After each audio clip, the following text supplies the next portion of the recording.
दोस्तों, मेरठ में बीते 2-3 दिनों से जो कुछ हुआ है वो आपने भी देखा है और मैंने भी पूरी कोशिश की है कि हर पहलू को आपको दिखा सकूं। आरोपी पारस सोम, जिस पर हत्या का आरोप है, उसकी गिरफ्तारी हो चुकी है। बहुजन समाज की बेटी को पुलिस ने हरिद्वार से बरामद कर लिया है।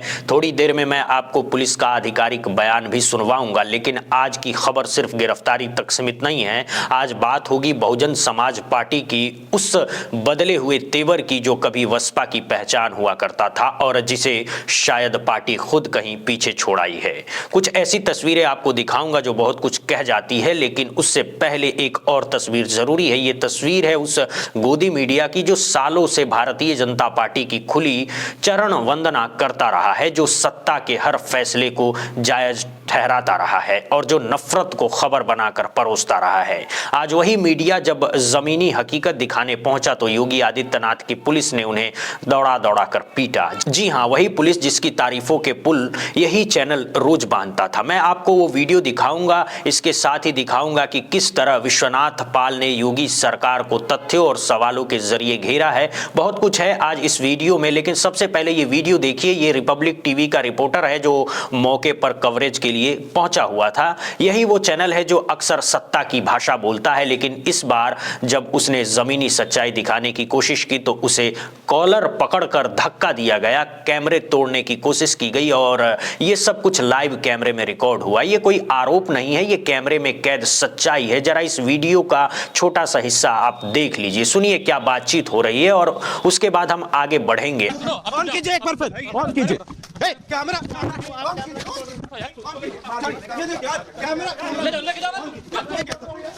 अब वीडियो रोकिए, अब मैं आपको दिखाता हूं बहुजन समाजवादी पार्टी से जुड़ी कुछ अहम तस्वीर। बसपा देर से जरूर जागी, लेकिन जब जागी तो पूरी मजबूती के साथ अपनी मौजूदगी दर्ज कराई। अगर मेरठ मंडल के नेता शुरुआत में इस घटना को गंभीरता से उठाते तो शायद इतनी बड़ी कवरेज और किसी पार्टी को नहीं मिलती, लेकिन देर से ही सही, कम से कम आए तो सही।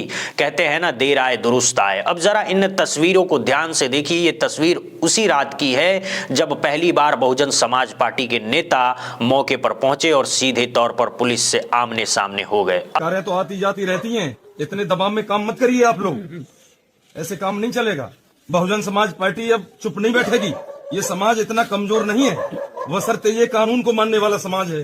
तो हम आपसे मांग करते हैं लड़की को बरामदी कराई जाए और दोषियों को कड़ी से कड़ी। आप देख सकते हैं किस तरह पुलिस से तीखी बातचीत हो रही। नेता का साफ कहना था सरकारें आती जाती रहती है, लेकिन आप लोग इतने दबाव में काम मत करिए, ऐसे काम नहीं चलेगा। बहुजन समाज पार्टी अब चुप बैठने वाली नहीं है। ये समाज कमजोर नहीं है। हाँ, ये कानून मानने वाला समाज जरूर है, इसीलिए हमारी सीधा मांग है कि लड़की की तत्काल बरामदगी हो और दोषियों को कड़ी से कड़ी सजा दी जाए। अब जरा अगली सुबह की तस्वीर देखिए। ये तस्वीर में साफ दिख रहा है कि बहुजन समाजवादी पार्टी के स्थानीय नेता, जिला प्रभारी, जिला अध्यक्ष और जिले से जुड़े तमाम पदाधिकारी लगातार मौके पर डटे हुए हैं और पुलिस प्रशासन पर दबाव बनाए हुए हैं। ये सब कुछ उस वक्त हो रहा था जब दूसरी तरफ चंद्रशेखर और भीम आर्मी के लोग घटनास्थल के करीब 20 किलोमीटर दूर हाईवे पर प्रदर्शन और गिरफ्तारी का नाटक कर रहे थे।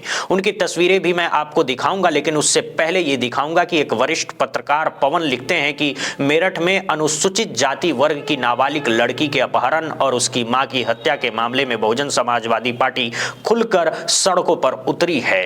पार्टी की जिला इकाई और पुलिस के बीच हुई तीखी नोक-झोंक की तस्वीरें मैं आपको पहले ही दिखा चुका हूं। अब मैं आपको दिखाता हूं विश्वनाथ पाल से जुड़ी एक और अहम तस्वीर है। दोस्तों, इस पूरे मामले को लेकर विश्वनाथ पाल योगी आदित्यनाथ की सरकार पर खुले तौर पर भड़कते नजर आए हैं। राजपथ के पत्रकार पवन गौतम जब उनसे बातचीत कर रहे थे तो पवन के सवाल पर विश्वनाथ पाल ने जिस तरह योगी सरकार को कटघरे में खड़ा किया और देश में जातिवादी गुंडे की लगातार बढ़ती दबंगई पर जो तीखा जवाब दिया, वो आपको भी जरूर देखना चाहिए। जरा ध्यान से देखिए। मेरठ में एक माँ और बेटी हमारे श्रीलुकार समाज की थी।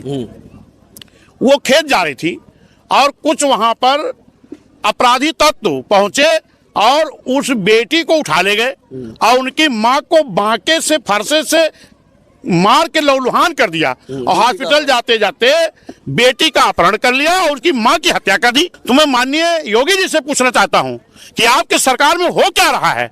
आप बेटी पढ़ाओ बेटी बचाओ का नारा तो देते हो, लेकिन बेटियों के साथ अपहरण जैसी घटनाएं हो रही हैं, इसको माननीय योगी जी संभालो, रोको, और वरना कुर्सी खाली करो। अब एक और तस्वीर देखिए, उसकी अगली सुबह की तस्वीर ये देखिए जरा। अगर मान्यवर मेरी बात सुनिए, अगर ये करते कोई मुस्लिम या कोई चमार या अन्य जाति का कर देता, उसके घर को तेज नहीं कर देते आप। अब जरा चंद्रशेखर आजाद की तस्वीरें भी देख लीजिए। देखिए पुलिस के बीच कैसे दौड़ भाग और अफरा तफरी दिखाई दे रही है। ऐसा प्रतीत होता है कि 3 दिन बाद जागो, और जब जागो तो घटना स्थल तक पहुंच भी नहीं पाए। हमारी बहनों की इज्जत है, आप शांति बनिए। मैं कोई जूनियर हूँ आपका, आप ऐसे बात करें, मैं तो कर्मचारी हूँ। हाथ रहिए आप, मुझे सुनाने में कोई बात।